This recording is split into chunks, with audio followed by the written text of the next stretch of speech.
blog moments. I said, baby, I'm back again. So, let's get down to the mess. And we got some stuff that came up today. Well, some stuff that came up, and I wanted to get into some things. Tell me how y'all feel about it in the comments, in the chat, and I'll get back at y'all. But let's get into first up, and we still got a lot. I think this is gonna be on a lot of the blog mess for a minute is this Charles Kirk situation. So we got the 22-year-old alleged assassin. So apparently there's been the investigation been going on between him where they have actually said that family members said he started over these last couple of years, he started to be a lot more political. He started to be a lot more political. Hold up. What just happened?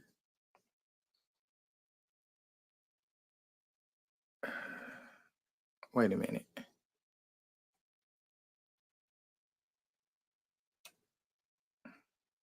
Okay.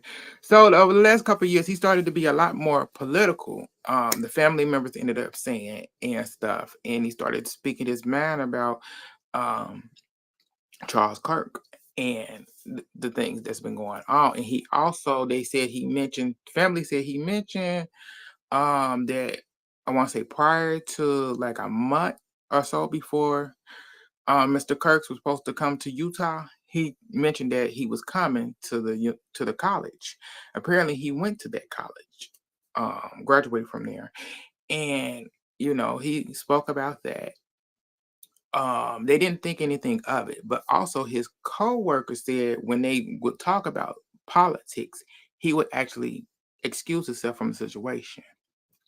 And I'm like, okay, what is that explaining to me? It's really not, they saying that he was obsessed with him, but then it's like different statements that y'all are getting from co-workers and from family members. It's kind of like what's really going on. It's like we don't really know if he was they saying he was obsessed with Mr. Kirk, but I'm like, I'm not sure. I'm not sure. Don't have a clue. Him becoming political all of a sudden, over the last couple of years, very much into the politicalness. Yeah, that can be a red flag. But I don't know. I said they'll have to get a psychiatrist, somebody in here to let us know exactly what's going on, why this man did what he did and stuff. Um, but it's a lot of things going on out there since this had happened. And it seemed like people are not allowed, it seemed like it's crazy how people are not allowed to express how they feel about this Mr. Kirk and his point of views on things, because people are getting arrested for that, for actually standing against this man, which is crazy. Like, who is he? Because that's it until he ended up getting assassinated. I still don't know who this man is, but it's what's going on, and they still trying to piece together exactly how this man, how the connection, or why he did what he did. And then we would not know for a long time, probably until his trial, if that even happened, the way the government is involved in it. Yeah. But let's move on to the next. Let's get into Nick Cannon. So Nick Cannon was on the Breakfast Club today, and he ended up saying that he's now healed. And he said that he went through trauma. He said that instead of dealing with, he said him having 12 kids was all because of him not dealing with the trauma. Divorce from the one and only Mariah Carey. Dealing with that, he said, if he would have dealt with the situation and all the stuff that he was going through, on top of being diagnosed with I forget what it was he diagnosed with. I think he got the same thing as Tony Braxton. I forget what it's called. Yeah. And he ended up saying that he don't think if he would have went by it differently, he wouldn't have as many kids. even though he has the means and stuff to afford it, but he know that he is stretched very thin. I said, yes, in 12 homes. I said, you don't have time for all them kids. But I said, yeah. I'm like, I said, but a part of me trying to figure out how is you going through a divorce and then the other stuff that end up happening after that. Like, from what I know, I think it was him that filed for divorce from Mariah Carey, if I'm not mistaken.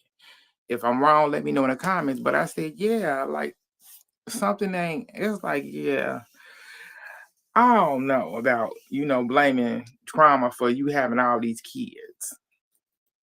That don't sound believable, but that's his truth. Y'all let me know because I'm a little confused. Like, then that would be the truth for a lot of these guys. That'd be the truth for a lot of these guys and women out here that got multiple kids dealing with trauma. That's why they got all them kids. And they ain't taking care of them. Or I got time. The time is stretched thinly because they're trying to support them. But you let me know how you feel about it. But let's move into the next. So we have a Fox News co-host who ended up coming out to apologize. His name Brian something. He ended up apologizing for. He said that homeless people who don't accept government assistance, with housing and stuff, should be. He said they should be taken out. So he came back to apologize for his comments on Fox morning show. And yes, I'm like, sir, I said, yeah, you went left. I said a lot of people don't want to I think that a lot of people some people that do end up homeless, some of them have took the government assistance and things went wrong to the point where they just feel like they can't go down that road again because they said it haven't helped them. But, that's the way he feel about the situation. Tell me how y'all feel. I said, I think it was the wrong thing to say anyway. Yeah, but let's move on to the next. So we got us a Arkansas detective who ended up, baby, getting into a DV with his wife. So he got himself arrested. He said that he was trying to defend himself by blocking her punches. So he had, when she when supposedly swore, he had to do defense move on, which got him arrested, and now he charged. I said, Lord, with battery, domestic battery. I said, woo. Yeah, and he's a popular ala um ala popular police officer up in Little Rock, Kansas. So yeah, um I don't know how he gonna spend this one after everything is done. But good luck to you, sir. Let's move on to the next. Let's give a congratulations to the one and only Megan Thee Stallion.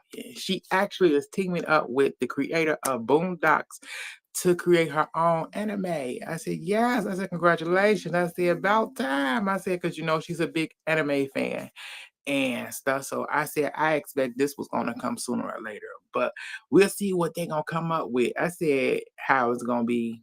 It's gonna be fun to see. I can't wait. It's supposed to be on Prime, Amazon Prime. It's a limited series. They said. So hopefully I can't wait to see it. I can't wait to check it out. But let me know how y'all feel about it. Uh, is it acting up again? It is. Hold up. This thing getting on my nerves doing this. Uh, come on.